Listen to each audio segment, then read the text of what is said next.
जैसे कि सरकार ने, सबसे पहले मैं बात बताऊं, हमारा देश जो है युवाओं का देश है। हिमाचल प्रदेश में यूथ बहुत ज़्यादा है। जब से इनकी सरकार आई है तब से लेके अभी तक इनकी क्या योजनाएं रही हमारे प्रदेश के युवाओं के प्रति, उनको भी जो है सही सुचारू ढंग से जो है प्रदेश सरकार नहीं चला पा रही है। अब उनकी विधानसभा का एक बार दौरा करके देखिए, आपको असलियत का पता क्या धरातल पे क्या चल रहा है वो सब देखने को मिल जाएगा।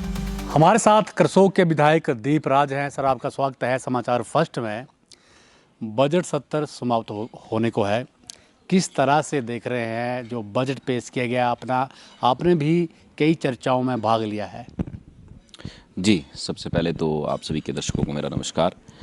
जो इस बार का बजट है वो मैं कहूँगा तो जो आप पिछले 2 बजट को भी देखेंगे, जब से मैं विधायक बना हूँ, मेरा ये तीसरा बजट है, तो पहले 2 बजट में और इसमें कोई ज़्यादा फ़र्क नहीं है। सिर्फ़ और सिर्फ आंकड़ों का इधर उधर इनको घुमाया गया है। और मैं बताऊं कि जो पिछले बजट में भी जो इन्होंने बात कही थी, चाहे वो सब्सिडी, जैसे में हिमाचल प्रदेश का अगर 100 रुपये का बजट है तो 2 रुपये 90 पैसे उसमें सब्सिडी के लिए और डिस्ट्रीब्यूशन इन्हीं प्रोग्रामों के लिए आते हैं। तो अगर हम लास्ट ईयर का बजट देखेंगे और उसका कंपैरिजन करेंगे तो लास्ट ईयर की सब्सिडीज़ अभी भी लोगों को नहीं मिली है। बाकी तो हमारे फिक्स एसेट्स हैं, फिक्स पेमेंट के फिक्स मेथड्स हैं, यहाँ से पेमेंट आएगा, यहाँ से पेमेंट जाएगा, वो एक फ़िक्स पार्ट है। लेकिन वो जो 3-4% का जो हमारा रहता है लोगों के लिए, जो हम सुविधाएँ देते हैं, क्योंकि हमारा संविधान जो है हमें सम्मानपूर्वक जीवन जीने की गारंटी देता है और गौरवमयी जीवन लोगों का हो, उसके लिए सरकारें काम करती हैं। तो आपने देखा होगा कि सरकार का, और जनता जो है सरकार को चुनती है, और इस बार और उनका दायित्व होता है कि वो लोगों की भावनाओं को देखकर जो है योजनाएं बनाएं। जैसे कि सरकार ने, सबसे पहले मैं बात बताऊं, हमारा देश जो है युवाओं का देश है। हिमाचल प्रदेश में यूथ बहुत ज़्यादा है। तो मैं युवाओं की बात करूं तो इन्होंने अपनी गारंटी, चलो ठीक है, इन्होंने उस टाइम झूठ बोल दिया सत्ता में आने के लिए, ठीक है, लेकिन स्थिति तो हमें आज ये देखनी है कि जब से इनकी सरकार आई है तब से लेके अभी तक इनकी क्या योजनाएं रही हमारे प्रदेश के युवाओं के प्रति। वो तो हम सभी जानते हैं, इतने अर्थशास्त्री तो प्रदेश के मैक्सिमम लोग हैं कि हिमाचल प्रदेश में इतनी नौकरियां देना संभव है ही नहीं है। लेकिन अगर हम मिनी PSUs बनाएं प्राइवेट सेक्टर में और सेमी गवर्नमेंट कुछ ऐसी योजनाएं लेकर आएँ जिससे कि हमारा खर्चा कम हो, जो हमारे आय के साधन बढ़े, ऐसा भी सरकार ने कुछ नहीं किया। और धरातल पे जो मूलभूत सुविधाएं, जनता को क्या चाहिए? जनता को सिर्फ सड़कें चाहिए, स्कूलों में टीचर चाहिए, हॉस्पिटल में डॉक्टर चाहिए। ये मूलभूत सुविधाएं होती हैं। और जो सरकार से जो, क्योंकि बाकी तो सेंट्रल गवर्नमेंट की ऑलरेडी बहुत सी योजनाएं चल ही रही हैं हर एक क्षेत्र में, लेकिन जो ये 3 सबसे इम्पोर्टेंट जो मानव जीवन के लिए जो ये योजनाएं, इनको भी जो है सही सुचारू ढंग से जो है प्रदेश सरकार नहीं चला पा रही है। आप खुद पत्रकार हैं, पढ़े लिखे हैं, और आप जाएँ, आप मेरी विधानसभा छोड़िए, आप जहाँ से इन्हीं के मंत्री आते हैं, आप उनकी विधानसभा का एक बार दौरा करके देखिए, आपको असलियत का पता क्या धरातल पे क्या चल रहा है वो सब देखने को मिल जाएगा।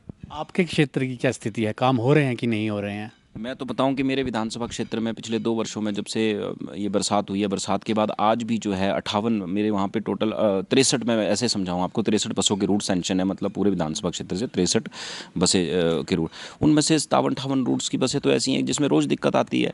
कभी क्योंकि बसेज कई बार ऐसा है कि वहाँ पर कुछ बसेज छोटी हैं, कुछ बड़ी हैं, तो बसेज जो है उन रोडों पर चल ही नहीं पा रही है, छोटी छोटी गाड़ियाँ भी पास नहीं हो पा रही हैं।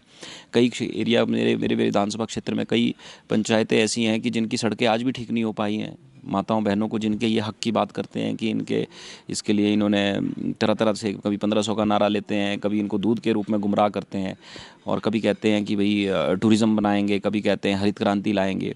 सबसे इम्पोर्टेंट जो है हमारे जो ग्रोथ को जो आगे लेके जाती हैं वो सड़कें ही हैं। और अगर हम केंद्रीय नेतृत्व नितिन गडकरी जी से भी अगर हम सीखें तो किस तरह से उन्होंने हमारे देश की आर्थिक रूप से जो इकोनॉमी को जो ग्रोथ दिया है, क्योंकि आज हमें एक स्थान से दूसरे स्थान पे पहुंचने के लिए ऐसा नहीं है कि लोगों को डरना पड़ता है। एक समय वो भी था, आज से 15 साल पहले का, ज़्यादा नहीं कहूँगा मैं, सिर्फ आप 15 साल पहले जाइए, महिलाओं को लोग अपने बच्चों को भी घर से बाहर, मतलब बड़े शहरों की तरफ, दिल्ली कहूँ मैं या फिर मुंबई कहूँ, या जो विकसित जो डेवलप्ड सिटीज़ हैं जहाँ पे कि IT का एक बड़ा अच्छा एक ग्रोथ देखने को मिलती है युवाओं को, वहाँ भेजने में भी, लड़कों को भी भेजने में डरते थे। ये तो हमारे देश की परिस्थिति थी। लेकिन जैसे जैसे जैसे हमारे देश में रोड इंफ्रास्ट्रक्चर डेवलप हुआ, हमारे देश ने बहुत तरक्की की है। और हिमाचल प्रदेश में ये पिछड़ा रहने का भी एकमात्र यही कारण है कि हम अपनी सड़कों को डेवलप नहीं कर पाए हैं, क्योंकि जितना ट्रैवलिंग जितनी ज़्यादा आसान होगी उतनी ज़्यादा ग्रोथ हमारे स्टेट की होगी। अनुसूचित जाति का प्रतिनिधित्व करते हैं आप, क्या लगता है आपको कि बजट में कुछ मिला है उनको? मैं आपको बताऊं कि हम 17 विधायक जो है हिमाचल प्रदेश में जीत कर आते हैं। लगभग 22 से 25 लाख के करीब हमारी जनसंख्या है। 4th पार्ट में हम स्टैंड करते हैं। और आप देखेंगे कि जो सत्ता पक्ष के ही विधायक लूँ, चलो मैं तो पहली बार हूँ, शायद विपक्ष ऐसा ही होता होगा, इतना हमें पता भी नहीं है, धीरे धीरे सीख रहे हैं।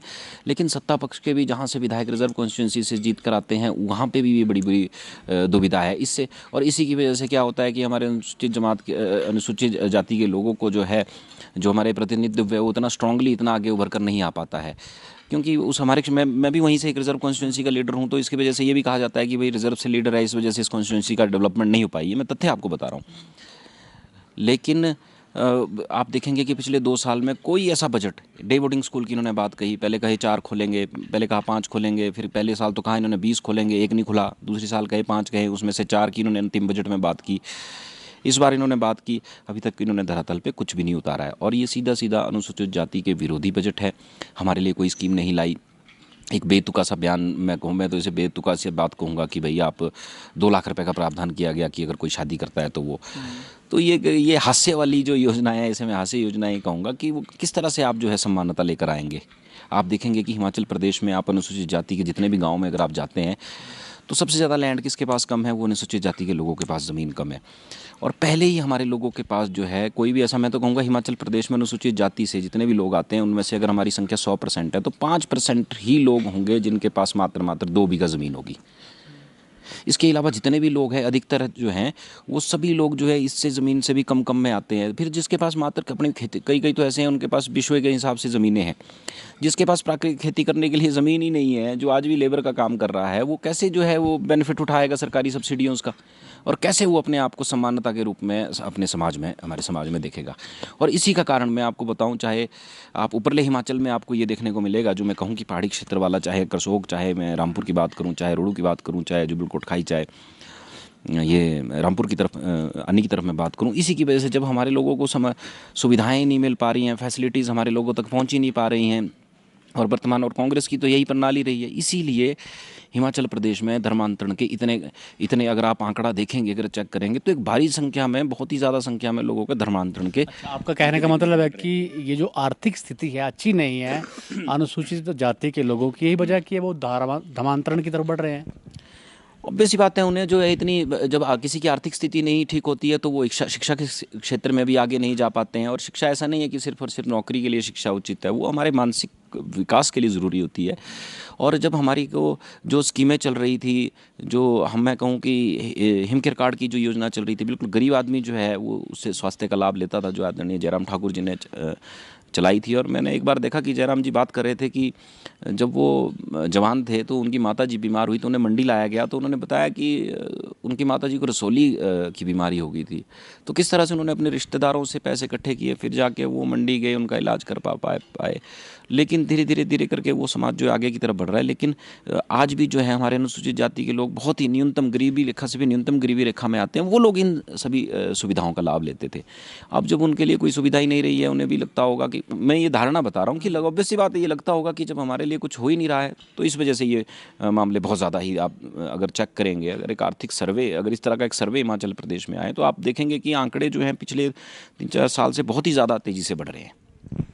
आरक्षण को लेकर कई बार जो है सोशल मीडिया में एक जो है पूरा अभियान चलता है, तो आप क्या सोचते हैं कि आरक्षण होना चाहिए अभी भी, क्योंकि जितना प्रावधान किया था उसकी मियाद तो कब की ख़त्म हो चुकी है?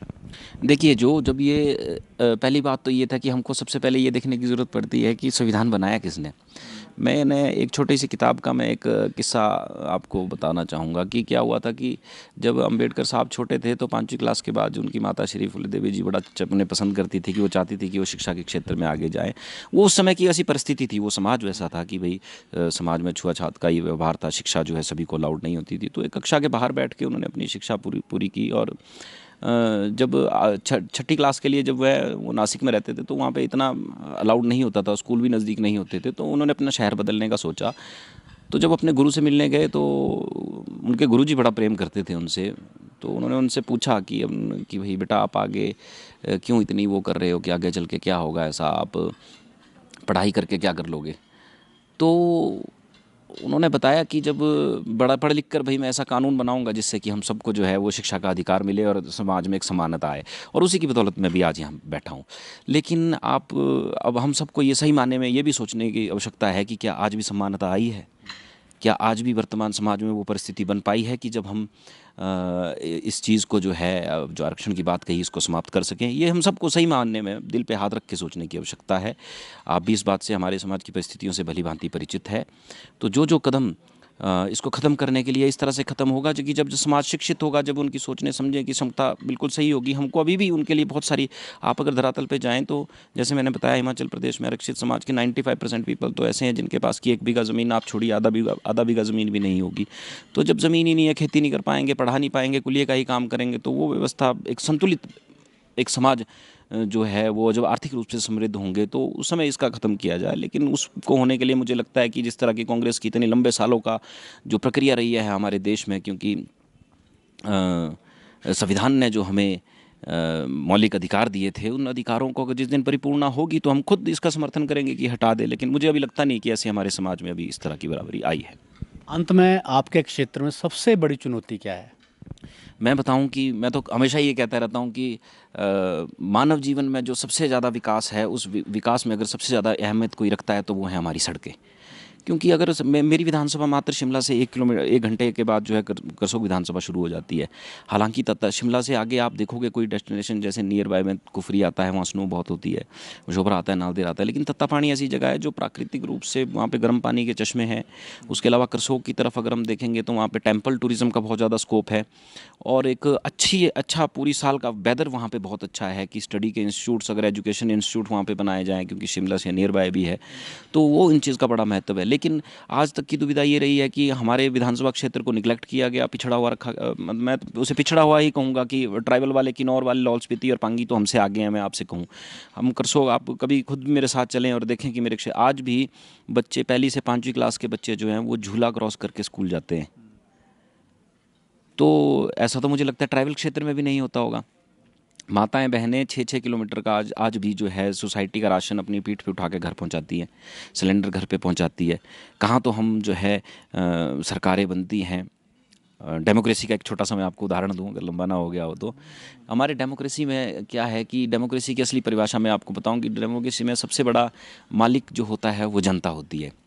तो क्या हुआ कि मालिक ने सोचा कि काम कौन करेगा, मालिक बहुत अपनी ज़िंदगी में व्यस्त था। मालिक ने सोचा कि चलो ठीक है, हम एक नौकर रख लेते हैं जो हमारे लिए पॉलिसीज़ बनाएंगे, हमारे लिए काम करेंगे। वो नौकर, हम प्रतिनिधि जो होते हैं, एक तरह से नौकर की भूमिका में काम करते हैं।